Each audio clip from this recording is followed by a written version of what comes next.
Hi everyone, আজকে আমি বানাবো chocolate sponge cake. And chocolate sponge cake বানানোর জন্য লিকুইড মিক্সিংটা আমি বানানোর জন্য এই জগটা নিয়ে নিলাম। অ্যান্ড এখানে আমি হাফ কাপ পানি দিব। হাফ কাপ পানিতে 3 চামচ গুঁড়ো দুধ দিয়ে দিব। অ্যান্ড দেন আমি ওভেনে 1 মিনিট দিয়ে নেব। ওভেনে 1 মিনিট করার পর দেখতে পাচ্ছেন দুধটা খুব সুন্দরভাবে মেল্ট হয়ে গেছে। অ্যান্ড দেন আমি এই গরম দুধটার মধ্যে অবশ্যই মনে রাখবেন র কফি যেটা হয় সেটা আমি মিক্স করে নেব। অ্যান্ড দেন ভ্যানিলা এসেন্স দিয়ে দিব। আপনাদের মনে কোশ্চেন আসতে পারে চকলেট কেকে ভ্যানিলা এসেন্স, হ্যাঁ এটা অনেক বেশি ফ্লেভার বাড়ায়, that's why. And half cup তেল। সো আমার লিকুইড মিক্সিংটা রেডি হয়ে গেল। অ্যান্ড সেকেন্ড মিক্সিংটা করার জন্য আমি মিক্সিং বোল নিয়ে নিব। মিক্সিং বোলে আমি 1 কাপ ময়দা অ্যান্ড 3 টেবিল স্পুন মাইনাস করে নিব 1 কাপ ময়দার থেকে, বিকজ আমি এখানে 3 চামচ পরিমাণ কোকো পাউডার অ্যান্ড 1 চামচ বেকিং পাউডার দিয়ে দিব। অ্যান্ড দেন ভালো মতো এই জালিটা দিয়ে চেলে নেব যাতে কোনো লাম্পস না থাকে। আপনি যদি জালি দিয়ে না চালেন তাহলে দেখা যাবে অনেক সময় দানা দানা থেকে যাবে, যেটা আপনি কেক বানানোর পরে এটা দানাটা থেকে যায়। দ্যাটস ওয়াই অবশ্যই চেলে নেবেন। সো কোকো পাউডার আর বেকিং পাউডার দিয়ে আমি ভালো মতো চেলে নিলাম। অ্যান্ড দেখতে পারতেছেন চাকাগুলো আমি হাত দিয়ে ভেঙে দেব যাতে কোনো দানা না থাকে। অ্যান্ড একটা হুইস্কের সাহায্যে ভালো মতো মিক্সিংটা মিক্সড করে নেব যাতে কোনো জায়গায় জাস্ট ময়দা জাস্ট কোকো পাউডার না থাকে, বেকিং পাউডার না থাকে, সব একসাথে মিক্স হয়ে গেল। অ্যান্ড থার্ড মিক্সিংটা করার জন্য আমি আবার একটি মিক্সিং বোল নিয়ে নেব। এটার মধ্যে 2টা ডিম নিয়ে নেব। অবশ্যই মনে রাখতে হবে রুম টেম্পারেচারে যাতে ডিমগুলো হয়। অ্যান্ড অবশ্যই হলুদ অংশটা কীভাবে আলাদা করলাম আপনাদের জন্য এইভাবে আমি দেখিয়ে দিলাম কীভাবে আপনি হলুদ অংশটা না ভেঙে আলাদা করবেন। অ্যান্ড দেন আমি বিট করা শুরু করে দিলাম। বিটটা এতক্ষণ পর্যন্ত করবেন যতক্ষণ পর্যন্ত আপনি না দেখবেন ভালো মতো সাদা অংশটা ফ্লাফি না হয়ে যায়।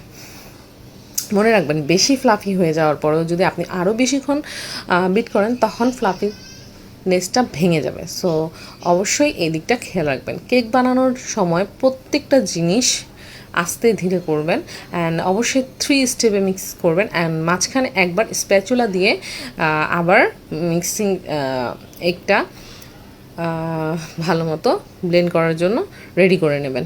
2-3বার এরকম মাঝখানে করবেন।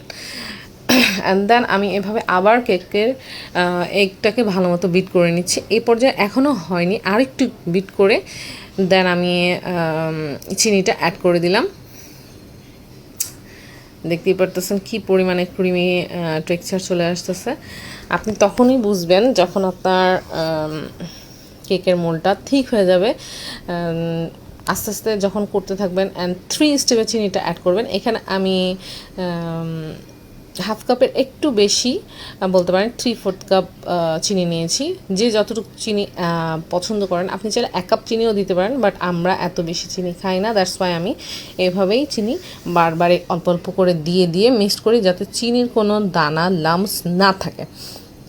সো আপনি দেখতে পারতেছেন কীভাবে হুইস্কের মধ্যে হ্যান্ড বিটারের যে হুইস্কগুলো সেটার মধ্যে ভালো মতো লেগে যেতেছে। অ্যান্ড এই পর্যায়ে দেখতে পারতেছেন কী পরিমাণে ক্রিমি টেক্সচার চলে আসছে। সো আপনার মনে করতে হবে আপনার একটা যে চিনির সাথে বিট করতেছেন এটা পারফেক্টলি হইতেছে। অ্যান্ড দেন এখন পুরো লুকসটা চলে আসছে।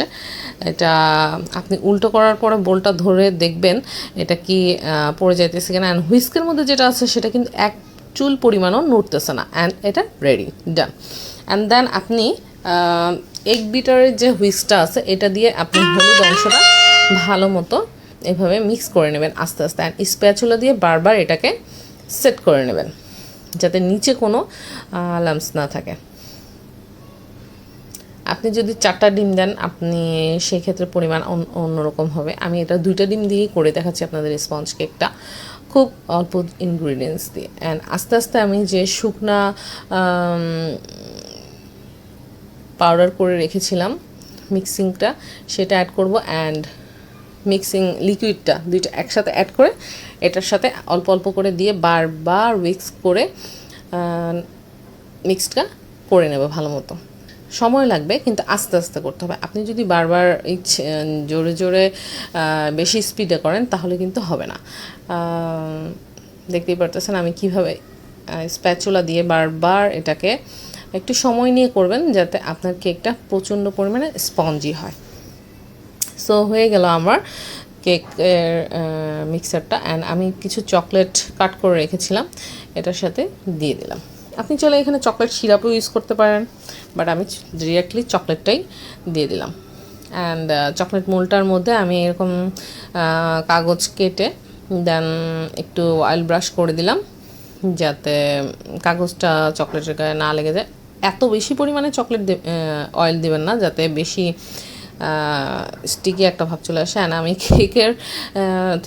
কেকের যে মোলটা বানাইছি, সেটা কেকের যে ক্রিমটা বানাইছি সেটা থেকে একটু নিয়ে কাগজটাকে আমি এভাবেই সেট করে দিলাম, যাতে কাগজটা মোল না সরে যায়। অ্যান্ড দেন আমি কেকের মিক্সারটা ঢেলে দিলাম, দেখতেই পারতেছেন।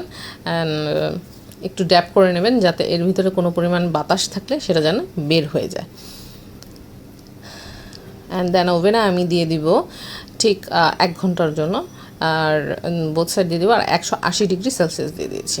সো হয়ে গেল আমার স্পঞ্জ কেকটা। দেখতেই পাচ্ছেন কত বেশি সফট হয়েছে অ্যান্ড কত বেশি ছোট হয়ে যাইতেছে। এটা প্রচুর পরিমাণে বলা যায় যে সেই লেভেলের মজা হয়েছে। সো আপনারা এভাবে ট্রাই করবেন sponge cake, chocolate sponge cake. Thank you, Allah হাফেজ।